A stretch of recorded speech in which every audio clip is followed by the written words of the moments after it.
అక్కడ గ్లామరు, ఇక్కడ రాజకీయాల్లో గ్రామరు, ఈ రెండు మెయింటైన్ చేస్తూ మీరు ఈ షాపింగ్లు, చీరలు, కాస్ట్యూమ్స్ తీసి పెట్టుకోవడాలు, అంటే ఇలాంటి చిన్న విషయాలు కూడా మీరు పట్టించుకోక తప్పదు, బికాస్ తెర మీద కనిపించాలి. ఎందుకంటే ఫస్ట్ నుంచి కూడా నాకు హెయిర్ స్టైల్స్, కాస్ట్యూమ్స్, జ్యువెలరీ మీద బాగా కాన్సన్ట్రేట్ చేస్తాను. ఎందుకంటే ఇప్పుడు ఈ ఇంటర్వ్యూ చూసినా కూడా పొలిటికల్ గా మగవాళ్ళు మనం ఏం మాట్లాడామని చూస్తారు, ఆడవాళ్ళు మనం ఏం చీర కట్టుకున్నామని చూస్తారు. సో యూత్ ఎలా ఉన్నారు, అందంగా ఉన్నారా లేదా అనేది చూస్తారు. సో అందరినీ మనం సాటిస్ఫై చేయాలి అంటే గ్లామర్ ఉండాలి, అన్నీ ఉండాలి. అండ్ ఇప్పుడు నా రచ్చబండ కూడా చాలా ఒక సోబర్గా వెళ్ళే స్టోరీ. సో దానికి తగ్గట్టు డ్రెస్సింగ్. సో అది చూసే వాళ్ళు కూడా మీరే ప్లాన్ చేసుకుంటారు? నేనే చేసుకుంటాను. చాలా కష్టం, ఇంట్రెస్ట్ అంతే. అదే అంటారు కదా, ఇష్టం ఉంటే కష్టం ఏది ఉండదని.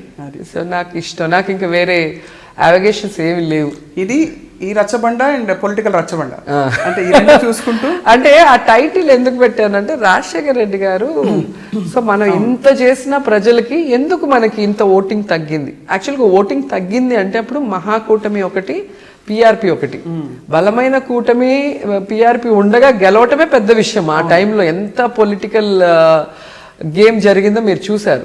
కానీ ఆయన ఏమనుకున్నారంటే నేను ఇంత మంచి చేశాక నాకెందుకు తగ్గింది. సో ఎక్కడో లోపం, మనం ఇచ్చిన సంక్షేమ కార్యక్రమాలు నిజమైన అర్హులకి దొరికాయా లేదా అనేది తెలుసుకోవాలని ఆ రచ్చబండ పెట్టారు. సో దాంట్లో ఆయన మిస్ అయిపోయారు కదా చనిపోవటం వల్ల. సో ఆయన పేరు ఎప్పటికీ గుర్తుండాలని ఆ టైటిల్ తీసుకురావటం జరిగింది. అది మీకు మనసుకి దగ్గర అండ్ ఆఫ్ కోర్స్ అది నాకు అది ఆయనను గుర్తు పెట్టుకోవాలి ప్రజలందరూ అని ఆ టైటిల్ని అలా సొంతం చేసేసుకున్నా. చాలా ఒక పాట పాడరా ప్లీజ్? మీ పాట పరిగెత్తి పాడు పర్లేదు, ఏదైనా మీరు ఒక దేశభక్తికి ఏమో లేకపోతే దడదడానికి లేదు, మీ సినిమా పాట అయినా సరే. నాకు ఆ బాగా గుర్తొస్తూ ఉంటాయి. ఏ సాంగ్ అంటే మామూలుగా రాజకీయాలు అంటే మనకి సెపరేట్ చేస్తాం జీవితం నుంచి, వీళ్ళు మామూలు మనుషులను చూడడం ఇప్పుడిప్పుడు వస్తుంది అనమాట. అది కాబట్టి మిమ్మల్ని అన్ని కోణాల నుంచి చూపించే ప్రయత్నం ఇవాళ IPL లో. కాబట్టి నా వాయిస్ బేస్ వాయిస్ అది పాలిటిక్స్ కే పనికొస్తుంది, పాటలకి పనికొస్తుంది. బేస్ వాయిస్ పాటలు ఇప్పుడు దున్నేస్తున్నాయండి అన్ని కూడా, మాస్ పాటలు అన్ని కూడా అందరితో యాక్ట్ చేశారు కదా. బాలకృష్ణ గారు, బాలకృష్ణ గారితో హైయెస్ట్ మూవీస్. ఇప్పుడు చూస్తే ఏమనిపిస్తుంది ఆయన అంటే చాలా అఫెక్షన్ గా ఉంటారు ఇప్పటికైనా కూడా. అమ్మ రోజా బాగున్నారా అంటారు, అసెంబ్లీలో అంతమంది ఉన్నా మాట్లాడిస్తారు. ఆయన ఎమోషనల్ బై నేచర్ అంటారు. ఆయన పాలిటిక్స్ సెపరేట్, పర్సనల్ సెపరేట్ గా చూస్తారు. వీళ్ళలాగా ఉమ్మని మొహాలు పెట్టుకోరు అలాగంతా. మీద అంటారు, నన్ను చూడగానే ఇలా అయిపోతుంది ఫేస్. ఎందుకు వచ్చి ఎక్కడ దులిపేస్తారు, దుమ్ము దులిపేస్తారు. రోజు ఎందుకు దులుపుతాం? వాళ్ళు ఏదన్నా అంటే నేను ఎప్పుడు కూడా ఫస్ట్ అటాక్ ఎవరిని చేయను అండ్ ఫస్ట్ ఎవరిని కూడా హర్ట్ చేయను. మన్ని కానీ, మన పార్టీని కానీ, మన అధ్యక్షుని కానీ అనవసరంగా అన్నప్పుడు మాత్రం రియాక్ట్ అవుతాను నేను. అంతేగాని మీరు ఎప్పుడైనా చూడండి, నేను ఎక్కడ ముందుకెళ్ళి ఎవరినన్నా తిట్టాలని ప్లాన్ చేసుకొని రావటం అనేది ఎప్పుడు లేబుల్ వేస్తారు. రోజా గారు బాగా నోరు ఎక్కువ, నోరు అవి ఇవి అని. బట్ వాయిస్ పెద్దది అంతే, నోరు ఎక్కువ కాదు.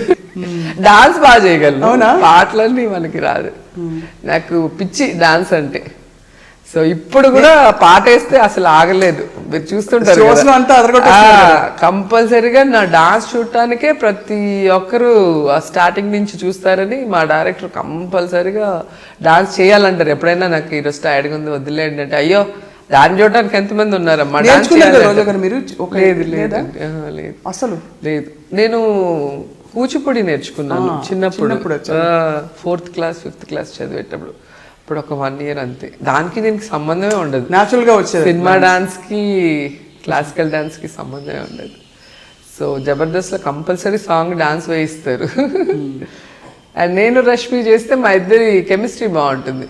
తను బాగా కృష్ణ గారి లాగా ఫాలో అయిపోతుంది. మీరు చేయండి మేడం, నేను చూసి ఫాలో అయిపోతాను అంటుంది. ఒక సైడ్ చూస్తూనే ఫాలో చేసేస్తుంది. సో నాకు టెన్షన్ ఉండదు, నాకేమనిపిస్తే నేను చేస్తాను, తను ఫాలో చేసేస్తుంది. టాప్ హీరోయిన్గా ఉన్నాను. అండ్ సత్యవేడు వచ్చి తమిళనాడు బార్డర్.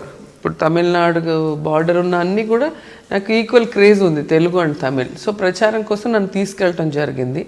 సో అక్కడ నా మాటలు కానీ నేను ప్రజల్ని ఆకట్టుకున్న విధానం నచ్చి కంటిన్యూస్గా 26 days ప్రచారం చేయించుకున్నారు ఆ ఎలక్షన్లో, నాకు పాలిటిక్స్ గురించి తెలియకుండానే.